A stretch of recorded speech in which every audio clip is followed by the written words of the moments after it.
Bismillahirrahmanirrahim. Assalamualaikum warahmatullahi wabarakatuh. Perkenalkan, nama saya Yeni Putri Aisyah dengan nomor induk mahasiswa 102190185 akan menjelaskan atau mempresentasikan bab yang kedua, yaitu sejarah Qawaid al-Fiqhiyah atau sejarah kaidah fikih. Di dalam bab ini terdapat 3 subbab, yaitu yang pertama periode kelahiran, yang kedua periode pembukuan, yang ketiga periode penyempurnaan. Yang pertama saya akan menjelaskan periode kelahiran.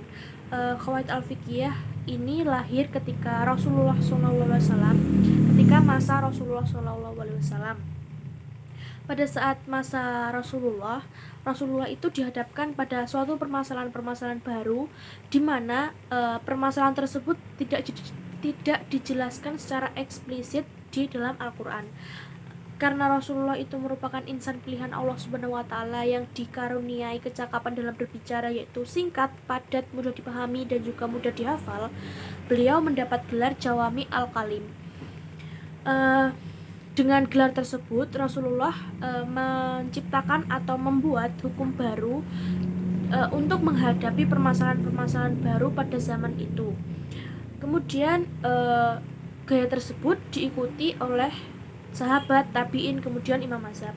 Salah satu contoh sabda Nabi yang singkat dan bisa dipahami yaitu la dororo wala diroro, yaitu tidak boleh membahayakan atau membuat kerusakan pada orang lain ataupun diri sendiri. Nah, karena terpengaruh gaya bicara Rasulullah yang singkat, padat, kemudian dapat dipahami dan juga mudah dihafal, sahabat kemudian menirukan atau meneladani tingkah tersebut dalam menghadapi suatu permasalahan-permasalahan baru. Contohnya di sini adalah perkataan Umar bin Khattab, yaitu yang artinya penerimaan hak berdasarkan pada syarat-syarat. Pada masa tabi'in, kemudian para imam mazhab itu, beliau tersebut berlomba-lomba dalam menciptakan sebuah kaidah. Jadi pada masa tabi'in kemudian imam mazhab itu, semua orang itu berlomba-lomba dalam menciptakan kaidah yang dapat difahami dan memudahkan mereka dalam mengelompokkan masalah-masalah fikih, sehingga dapat cepat merespon problematika atau cepat merespon permasalahan-permasalahan tersebut. Di sini contohnya yaitu, siapa yang mengaku memiliki sesuatu, kami bebankan sesuatu itu padanya. Sedangkan pada kalangan imam mazhab ini, saya mengambil contoh dari mazhab Hanafi, yaitu dari Imam Muhammad Ibnu Hasan al-Syaibani, murid dari Abu Hanifah radhiyallahu an, yaitu apabila seorang muslim itu merasa atau mempunyai wudu, kemudian timbul keraguan di dalamnya, keraguan tersebut apakah dia sudah berhadas atau belum, karena lupa dia kemudian ragu, kemudian di dalam pikirannya tuh keraguannya sangat besar, itu lebih baik dia mengulangi wudunya. Lah, apabila ia tidak mengulangi wudu dan sholat, itu tidak apa-apa, karena masih punya rasa ragu tersebut, berarti dia itu kan masih punya wudu tadi, seperti itu. Nah, apabila seorang muslim terpercaya atau muslimah terpercaya merdeka maupun tidak memberitahu dia tadi yang merasa belum wudu atau merasa sudah wudu tapi lupa hadas atau belum tadi, memberitahu bahwa dia telah berhadas, tidur terlentang ataupun pingsan, ia tidak boleh melaksanakan sholat, yaitu harus kembali mengulangi wudunya. Yang kedua yaitu periode perkembangan atau pembukuan. Pada abad pembukuan ini terjadi penurunan dinamika berpikir karena mulai munculnya kecenderungan taklid dan melemahnya ijtihad. Dikarenakan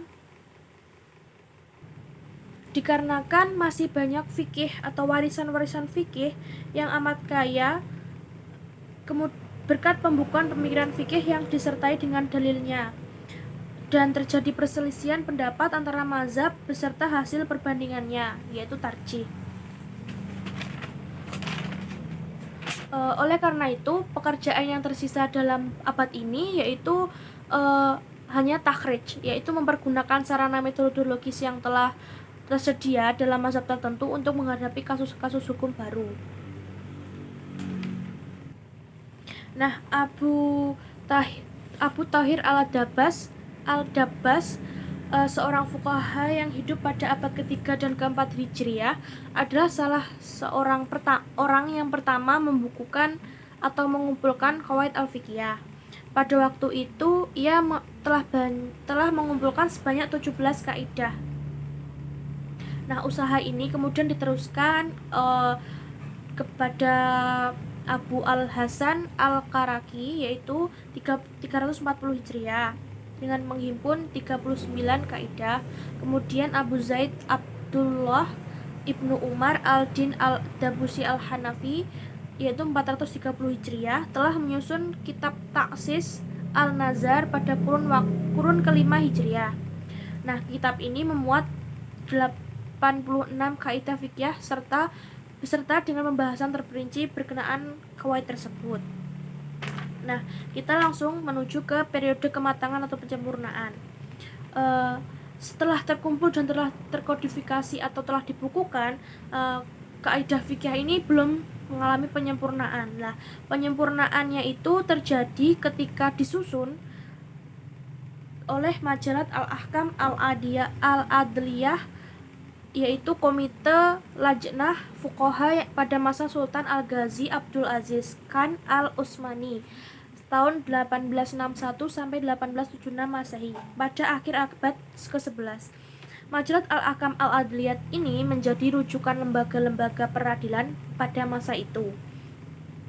Kitab majalat yang ditulis dan dibukukan setelah diadakan pengumpulan dan penyelesaian terhadap kitab-kitab fikih adalah suatu prestasi yang gemilang dan merupakan indikasi bahwa kebangkitan fikih pada masa itu, karena pada proses pembukuan itu terjadi kejumudan atau terhentinya ijtihad. Nah, pada masa penyempurnaan ini, ketika buku majalat ini disusun, itu terjadi indikasi bahwa kebangkitan fikih lagi, seperti itu.